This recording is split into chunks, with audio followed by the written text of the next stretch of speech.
If you live somewhere that gets real winters, snow, wind, freezing rains, most infrared saunas really just aren't built for that kind of punishment. Don't buy based on a brochure or some fancy listing. Read the fine print, look around, look at user reviews, choose a model that can handle that type of environment, not just the marketing. The right sauna can absolutely handle snow and ice and sub-zero temps. You just have to pick one that's built for the job. They live in a harsh climate, and they're asking about the best outdoor infrared sauna for the harsh climate. Being that you have a house in Maine and that you're up there really often, and you intend to put an outdoor sauna there, you probably have a lot of expertise in this, and I'm excited to kind of dive into this topic because there's a lot of people asking this question online, and it doesn't seem like there's a very clear answer. So let's try to clear this up today. I've tested over 40 saunas across different environments, from Florida to Maine. And from hot, humid Florida to freezing cold Maine, I've seen what survives out in the cold long term and what starts falling apart after the first winter. The number one problem with most outdoor saunas, especially stuff that you see on, Wayfair, Amazon, big box stores, is they're not really outdoor saunas. I know they say outdoor and they have all the labels on them and everything else, but if you look at the way that they're constructed, you've got an indoor uninsulated wall with a Lexan roof, ice, snow, negative 20-degree temperatures, moisture, sun. It's just not going to work. I mean, look at these things after 2 years. We have pictures in the Facebook group of people who have bought, some of these things. They're just junk. They're basically an indoor sauna with a different roof, and it's not even a true weatherproof roof. It should have shingles. It should have metal. It should have some type of a brow. It's got to be protected somehow. And then you're talking about the harshest winter climates that you could possibly stick one of these in right now. The damn thing's not going to heat up worth a shit. It's going to sit there and suffer. To go from 10 below zero to 150, 160, 170 degrees is a massive temperature swing. If you have a place that you winterize and you've ever shown up there and you haven't had the heat on or something, you know how long it takes to heat that up. I know this is a smaller version, a lot less cubic footage, much easier to, heat up the walls and the bench and everything else, quicker time, but it's the same principle. So you can't expect, you want something that's overpowered basically. And most infrared saunas aren't really set up for this. If it were in your basement or inside your house, that ambient temperature is not going to be as low as what it's going to be when it's sitting outside covered in snow. So you're saying that it's having to fight double as much against the outside temperature. So you would recommend like a way, way beefier setup than normal? Yeah, I mean, you're not just going to get some, cheap outdoor infrared sauna from Amazon and think that it's going to work well in the middle of winter, negative 20 below zero. It's just the temperature swing and the amount of power that it takes to create that kind of heat is just not adequate for that environment. And, everyone thinks that we're biased against, Finnish saunas and all that stuff. What nobody knows is we're my grandmother's cabin. Since I was a kid, for the last 30 years, I've been burning wood. I cut and harvest wood. I split wood. We heat with wood. I know what it's like to have a wood-fired anything. There's so much that goes into that. I love the purest, the pure aspect of having a wood burner, but most people want to flip a switch or turn on a button. They're not, people aren't running chainsaws and, harvesting firewood, stacking, 10 cords of wood for the season. That's not what they're looking for. So these infrared things basically spell convenience for most folks. And the marketing is very, seductive. It's like, oh, well, this will work and it has this and da-da-da-da. But then you go through the effort of running a 220 line, you do your conduit, you stick it out there, you set a sub panel, you pour a pad or use pavers or do whatever. And then you're left with, crumbling crap after 2 years because the walls, aren't designed for this. The damn thing won't heat up. You can only use it 6 months a year, blah, blah, blah, blah, blah. All this to say, look at something like a hybrid sauna. We should have just said that in the very beginning. Look at a hybrid sauna.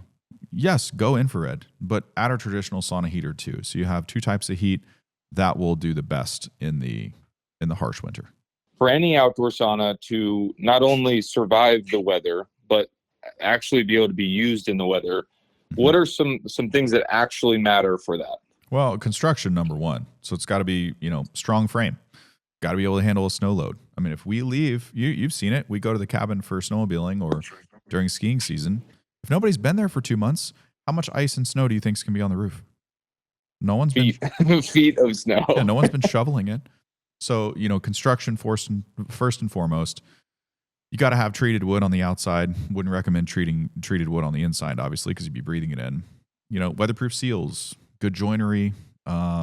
Obviously, the roof design. The roof design is number one. It's either got to have a shingle roof on it, some type of standing seam or screw down metal, anything, something like that.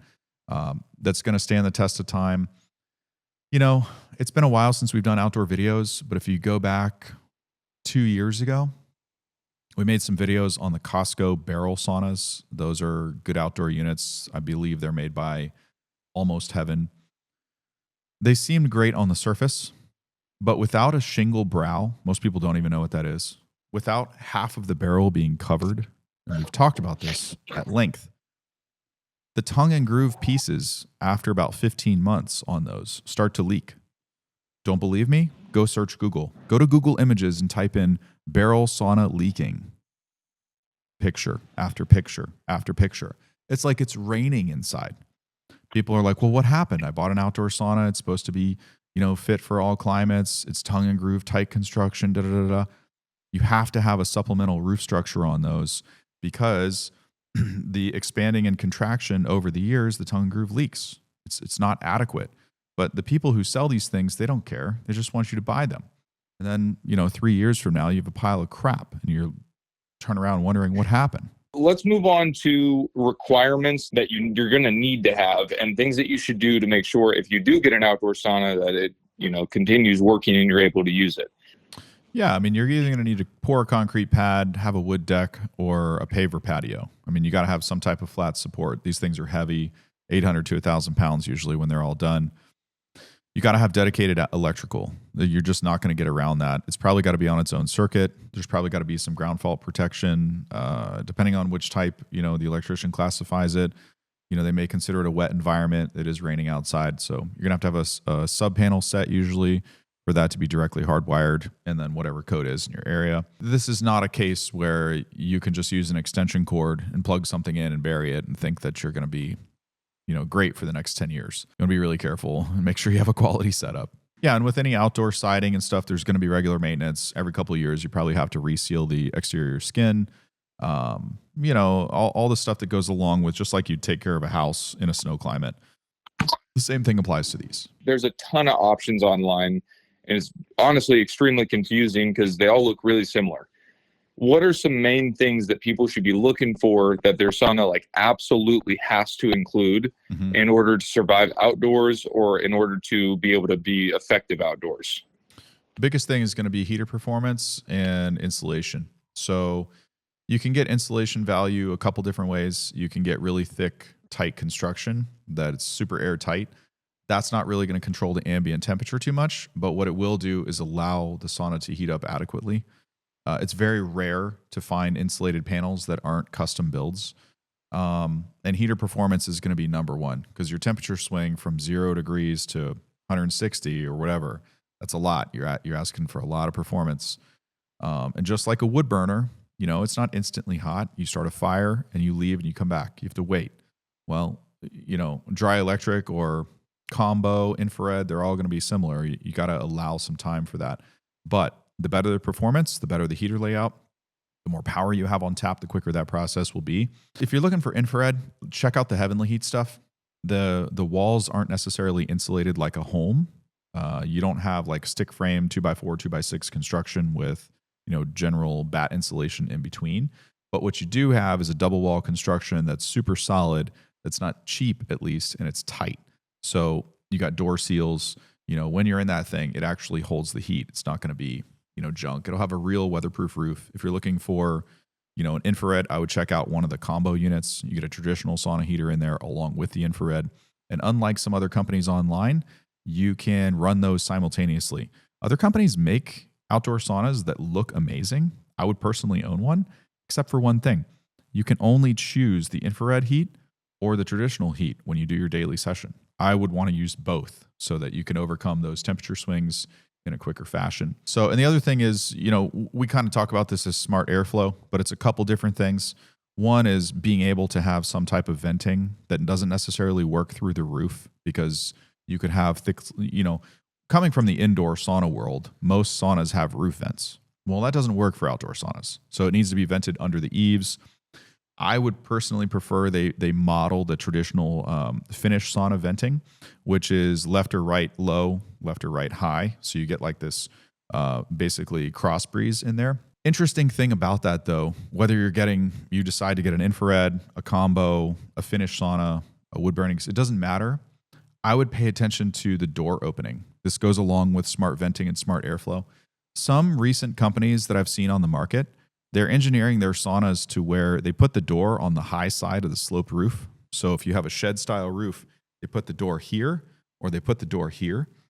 When you do that, if you have entry and exit during a session, you just let all the heat from your sauna escape. Not the wisest idea in a snow climate. You're going to take that accumulating heat value where it took, 45 minutes for the thing to come to temperature, and you just lost it all. If they would design the sauna to have, the door on the low side, or they were to put in a reduced height door and have a header over it so that some of the heat was trapped inside, you wouldn't just start over on your preheat. So when I see doors on the front of a shed style roof on the high side, when I see them towards the front on the high side of a sidewall, I immediately notice that the heat accumulation is basically gone. And obviously this makes a difference on what size you're talking about. If you've got a 5-person sauna and there's a little door, that's 20 inches wide and somebody opens it, not a huge deal. When the entire thing is glass and the whole glass opens, you're screwed. We're driving this home because unless you see this and know what to look for, you're probably not going to catch it. You look at something, it looks stylish. You're like, oh, wow, that's amazing. Da, da, da, da. But once you feel it for the first time, you're like, holy shit, I opened the door and now we just lost all our heat. This is stuff that I look for personally if I'm putting in an outdoor sauna for myself. So for some people, this is too much, way too nitpicky and stuff. But for me, this is what I would go for. People ask all the time if I have specific brand recommendations. Yes, I do. I can also tell you, what we're using, what I'm testing for myself, but I don't have long-term data on anything specific, meaning we haven't had any one brand outside for 5+ years where I can come to you and be like, look, this thing really holds up. It stood the test of time. Check out these videos every time we go to Maine every winter to go snowmobiling. You can see that the paneling is holding up. You can see that, we don't have that data yet. So I hesitate to tell you that anything is going to be 100% perfect when we, haven't currently experienced that for ourselves. But we're working on it. And as time passes, we'll have those reviews that come out over time. So if you're in a place like northern Utah or anywhere that gets serious winters like we have, don't buy based on a brochure or some fancy listing. Read the fine print, look around, look at user reviews, look for real outdoor quality construction. Choose a model that can handle that type of environment, not just the marketing. The right sauna can absolutely handle snow and ice and sub-zero temps. You just have to pick one that's built for the job.